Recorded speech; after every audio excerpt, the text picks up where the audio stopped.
नमस्कार प्रेक्षकांनो, लग्नानंतर होईलच प्रेम या मालिकेच्या येणाऱ्या भागामध्ये जबरदस्त असा ट्विस्ट येणार आहे. तर प्रेक्षकांनो, आतापर्यंत आपण बघितलं इथे नंदिनी आणि जीवाचं वारंवार भांडण होत असतं.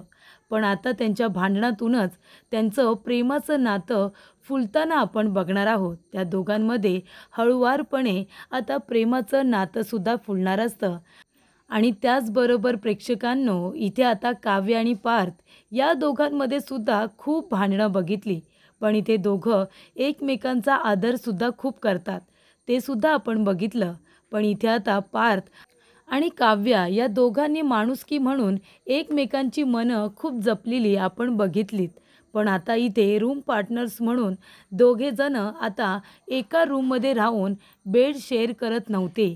पण आता दोघे जण बेडसुद्धा शेअर करणार आहेत. दोघे जण इथे माणुसकी म्हणून जसा एकमेकांचा आदर करतात, त्याचप्रमाणे दोघे जण आता बेड शेअरसुद्धा करतात. कारण कुणा एकाला खाली झोपण्याची शिक्षा मिळायला नको, असं काव्याचं म्हणणं असतं. आणि त्यामुळे ती आता पार्थला म्हणते की आपण दोघे जण चांगले माणूस म्हणून आणि इथे चांगले रूम पार्टनर्स म्हणून आपण बेडसुद्धा शेअर करायचा. आपण दोघेही जण खाली झोपायचं नाही. आणि त्यामुळे प्रेक्षकांनो, काव्या आणि पार्थ दोघे जण एका बेडवरती झोपलेले असतात. पण इथे आता झोपेत एकमेकांना कळत नाही आणि दोघे जण एकमेकांच्या इथे मिठीमध्ये आता पार्थ आणि काव्याला रम्याने बघितलेलं असतं. इथे चुकून दोघे जण एका बेडवरती झोपलेले जेव्हा इथे रम्या बघते, रम्याच्या पायाखालची जमीनच सरकते. आणि प्रेक्षकांनो, रम्याला इतका राग येतो की तिने पुन्हा एकदा आता जीव देण्याचा प्रयत्न केलेला असतो, सुसाईड अटेम्प्ट करण्याचा प्रयत्न केलेला असतो. तर प्रेक्षकांनो, येणाऱ्या भागामध्ये कशा पद्धतीने गोष्टी घडत जातात आपण सविस्तरपणे बघूया. प्रेक्षकांनो, आपण बघितलं इथे आता जीवा, नंदिनी, त्याचबरोबर काव्य आणि पार्थ या चौघांचं नातं एका अशा टप्प्यावरती जाऊन पोचलंय की जिथे आता चौघांनाही एकमेकांबरोबर खरं तर राहायचं तर आहे, पण तरीसुद्धा त्यांना असं वाटतंय की आम्ही जर वेगळे झालो तर सगळेजण आनंदी राहू. पण त्या चौघांना माहिती नाही आहे की ते जेव्हा एकत्र राहतात तेव्हा खरा त्यांना आनंद होतो. पण इथे चौघांना ही गोष्ट मात्र कळतच नाही आहे. त्यांना असं वाटतंय की आम्ही एकमेकांच्या आयुष्यातून निघून गेलो तर आम्ही जास्त सुखी होऊ. पण इथे आता चौघांनाही एकमेकांची सवय झालेली आहे. आणि म्हणूनच प्रेक्षकांनो, इथे चौघेही जण एकमेकांबरोबर खूपच जास्त कम्फर्टेबलसुद्धा झालेले आहेत. आणि म्हणूनच प्रेक्षकांनो, इथे आता चौघांनी एक डिसिजन घेतला आहे. तर प्रेक्षकांनो, इथे आता जेवून वगैरे आल्यानंतर इथे पार्थ नेहमीप्रमाणे आपल्या बेडवरती झोपायला जातो. तेव्हा काव्या म्हणत असते की नेहमी नेहमी मीच का खाली झोपायचं, आज तुम्ही खाली झोपा, मी बेडवरती झोपणार. तर इथे जीवा आणि नंदिनीमध्ये सुद्धा तेच भांडण सुरू असतं की माझी रूम आहे आणि हा बेडसुद्धा माझाच आहे. हा एका राजाचा बेड आहे आणि तिथे राजा झोपत नाही, तिथे तू झोपतेस. बेडरूम माझी आणि दादागिरी तुझी का?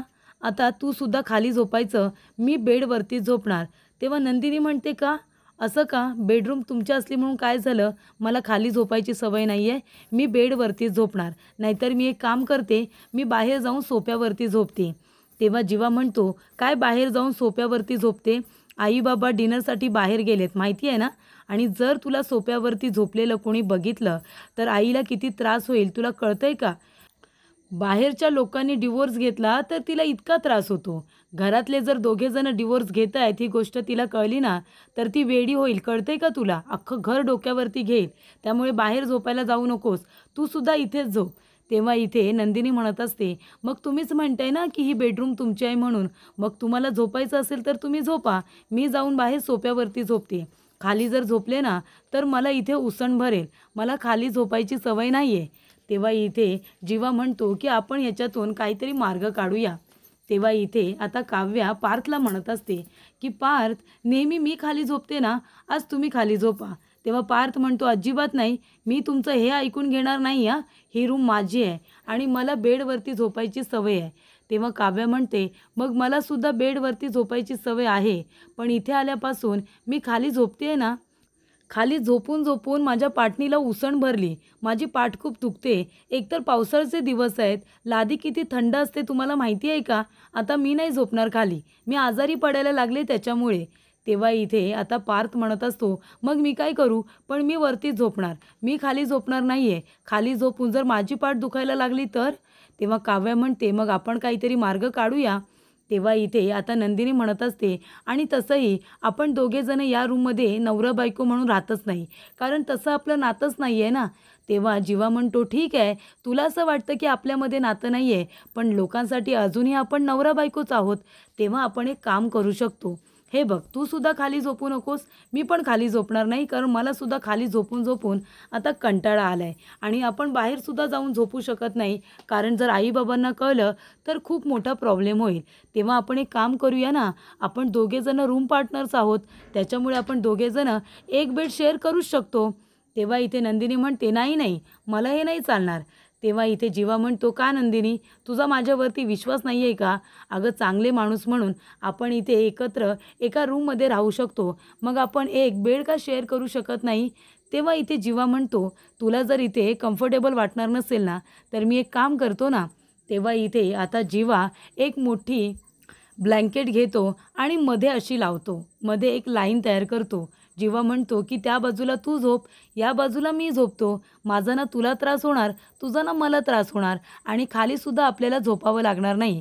कारण खाली झोपून-झोपून माझ्या पाठणीमध्ये उसण भरायला लागली आणि मला झोपसुद्धा येत नाही. मला सकाळी तुम्ही सगळेजण उठता तेव्हा मला झोप लागते. तेव्हा मला आता वरती झोपायचं आहे." तेव्हा एक आता रूम पार्टनर्स म्हणून आपण दोघेजणं तर असे झोपू शकतो ना. आणि तसंही तुला किती दिवस आता झोपायचं आहे? 6 महिने बघता-बघता निघून जातील. तेव्हा आपण असं करूया ना, तुला ही डील मंजूर आहे का? तेव्हा नंदिनी म्हणते, "बरं ठीक आहे. आता जर तुमचं असं म्हणणं असेल तर माझी काही हरकत नाही. पण मध्ये नेहमी ही आता अशी ब्लँकेट ठेवायचीच." तेव्हा इथे जीवा म्हणतो, "नक्की, ही ब्लँकेट न विसरता आपण ठेवायची आणि दोघंजणं आपापल्या जागी झोपायचं." तेव्हा इथे काव्यासुद्धा तेच म्हणते, "हे बघा देशमुख, मी आता खाली झोपून-झोपून थकले. माझी तब्येतसुद्धा बरी नाही आहे. माझ्या पाठणीमध्ये उसण भरते. एकतर थंडीचे दिवस आहेत, लादी गार पडत असते. त्यामुळे आता मी वरती झोपणार आहे." तेव्हा इथे पार्थ म्हणतो, "काय?" तेव्हा काव्य म्हणते, "माझं ऐकून तर घ्या, मी काय म्हणते ते. हे बघा, वस्कर माझ्या अंगावरती येऊ नका. मी काय म्हणते ते व्यवस्थित ऐकून घ्या. हे बघा, आपण माणुसकी म्हणून एकमेकांची मनं जपत असतो. एकमेकांसाठी आता आपण चांगुलपणाने किती आणि काय काय करतो. बरोबर की नाही? म्हणूनच मी तुम्हाला म्हणते, की आपण दोघेजण आता रूम पार्टनर्स म्हणून एकत्र तर राहतोयच ना. आपण एकमेकांना इथे एकमेकांचा त्राससुद्धा होऊ देत नाही. मग आपण एक काम करूया ना, आपण दोघेजणं आता बेड शेअर करूया." तेव्हा पार्थ म्हणतो, "नाही, नाही, मला नाही चालणार आहे." तेव्हा काव्या म्हणते, "का नाही चालणार? अहो मला काही प्रॉब्लेम नाही आहे. मग तुम्हाला काय प्रॉब्लेम आहे? हे बघा, तुम्ही तुमच्या जागेवरती झोपा, मी माझ्या साईडच्या बाजूला झोपणार. आपण मध्ये हवं तर उशा लावूयात ना.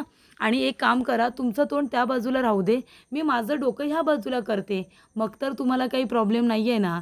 तेव्हा काव्या म्हणते, "आणि हे बघा ना, आपण आता एका रूममध्ये तर राहतो, एका बेडवरती झोपलं तर काय होतं आहे? तुम्ही तुमच्या बाजूला झोपा, मी माझ्या बाजूला झोपते.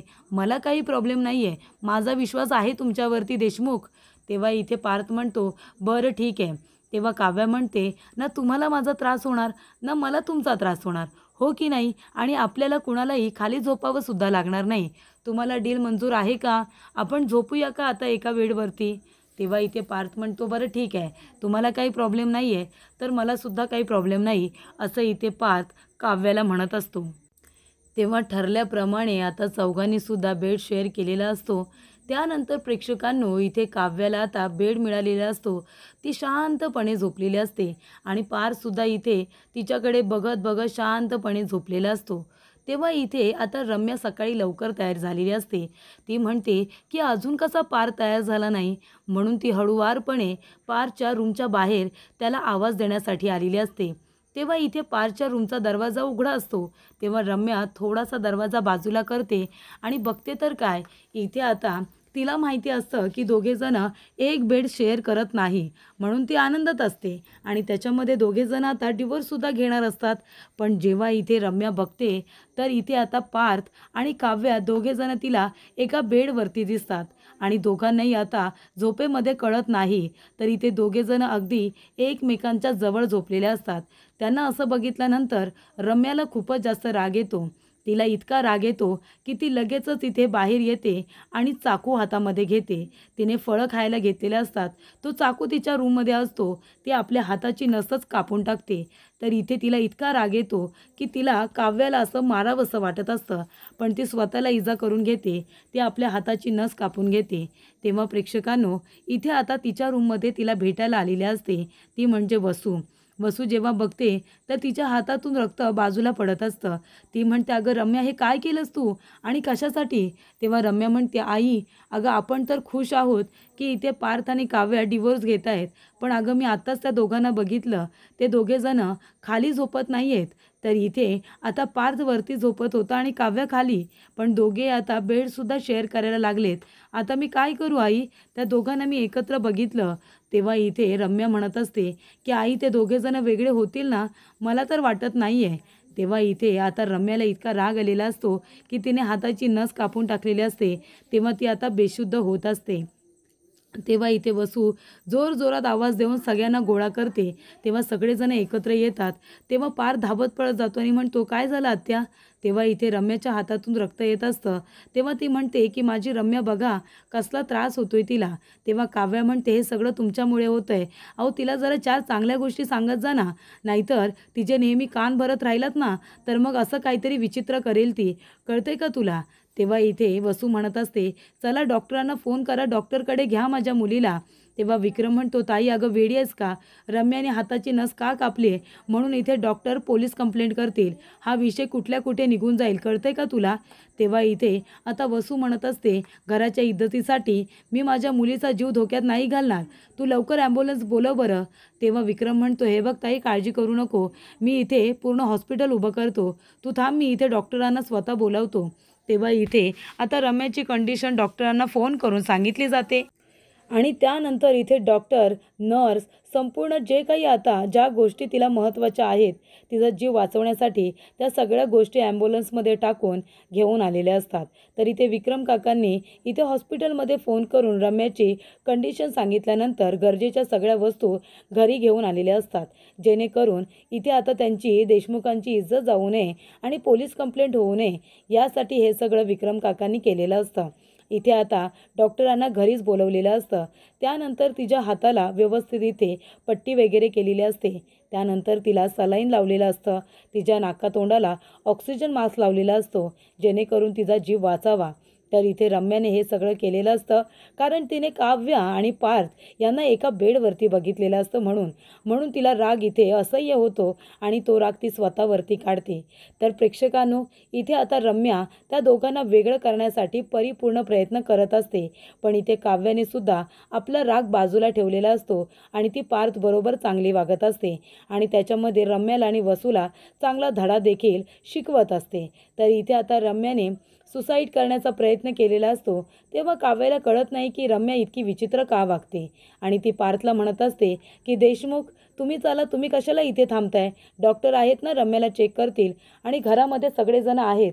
तुम्हाला ऑफिसला जायला उशीर होतोय ना, तुम्ही जाऊन तयार व्हा, मी तुमच्यासाठी नाश्ता बनवते." तेव्हा प्रेक्षकांनो, इथे आता वसू म्हणत असते की "ही काव्या तर पारची अगदी नवऱ्यासारखीच काळजी घेते. म्हणजे इथे माझ्या रम्याची ही अवस्था आहे आणि ती पार्थला इथे थांबूसुद्धा देत नाही आहे. ती म्हणते की महत्त्वाची मीटिंग आहे, तुम्ही जा." तेव्हा पार्थ म्हणतो, "पण रम्याची तब्येत?" तेव्हा काव्या म्हणते, "तुम्ही इथे थांबून काय करणार आहात? डॉक्टर आहेत ना, विक्रम काकांनी अख्खी डॉक्टरांची फौज इथे बोलवली. नर्स आहे, सगळ्या मशिनरीज आहेत. रम्याला बरं वाटेल आणि आम्ही सगळेजण आहोत ना. तुम्ही तुमच्या कामाला जा. तुमची महत्त्वाची मीटिंग आहे. तुम्ही म्हणाला होतात ना, तुमचे कपडे मी तयार ठेवलेत आणि तुमचा नाश्तासुद्धा मी बनवते. तुम्ही फ्रेश होऊन खाली या." तेव्हा प्रेक्षकांनो, इथे आता काव्याने पारची काळजी घ्यायला सुरुवात केलेली असते आणि एका बाजूला इथे नंदिनीसुद्धा आता जीवाशी चांगली वागत असते. ते चौघेजणं म्हणतात की आता 6 महिन्यानंतर आपण वेगळे होणार आहोत ना, तर आता आपण एकमेकांचं मन दुखवायचं नाही, आपण एकमेकांशी चांगलं वागायचं. आणि त्यामुळे प्रेक्षकांनो, इथे आता काव्या एक चांगली बायको म्हणून इथे किचनमध्ये जाते, सगळ्यांसाठी नाश्ता बनवते आणि स्पेशली पार्थला जे आवडतं ते ती स्वतःच्या हाताने बनवते. आणि त्याचबरोबर त्याला सिनेमन कॉफी घरची आवडते, ती आता पार्थसाठी काव्य शिकलेली असते आणि सिनेमन कॉफी ती स्वतःच्या हाताने पार्थसाठी बनवते. तर इथे रम्याची अवस्था खूपच जास्त आता क्रिटिकल असते असं डॉक्टरांचं म्हणणं असतं. पण ट्रीटमेंट सुरू झालेली असते, त्यामुळे रम्याची तब्येतसुद्धा सुधारत असते. पण इथे आता जीवा आणि नंदिनी हे दोघेसुद्धा एकमेकांचा आदर करत, एकमेकांशी लुटूपुटू भांडत, इथे त्यांचंसुद्धा प्रेमाचं नातं आता छान असं मोगऱ्यासारखं फुलत चाललेलं असतं. आणि इथे काव्य तर आता पार्थसाठी खूप जास्त छान छान पदार्थ बनवत असते, त्याची व्यवस्थित काळजी घेताना आपल्याला बघायला मिळते. तर इथे येणाऱ्या भागामध्ये आपल्याला आता दोन्ही जोड्या ह्या छान आता एकमेकांमध्ये रुळलेल्या, दोघांचंही प्रेमाचं नातं फुललेलं बघायला मिळणार आहे. तर इथे रम्याचे जे काही प्रयत्न आहेत काव्य आणि पार्थला एकमेकांपासून तोडण्याचे, ते सगळे प्रयत्न आता काव्या फेटाळून लावणार आहे आणि तिचं आणि पार्थचं नातं हे घट्ट करत जाणार आहेत. तसंच इथे जीवासुद्धा नंदिनीचा मान ठेवत, नंदिनीचा रिस्पेक्ट करत, तो सुद्धा आपलं नातं इथे स्वीकारण्याचा प्रयत्न करणार आहे. तर प्रेक्षकांनो, येणारे भाग हे खूपच जास्त रंजकदार होणार आहेत. ते बघण्यासाठी तुम्ही आमच्या चॅनलला नक्की सबस्क्राईब करा. धन्यवाद.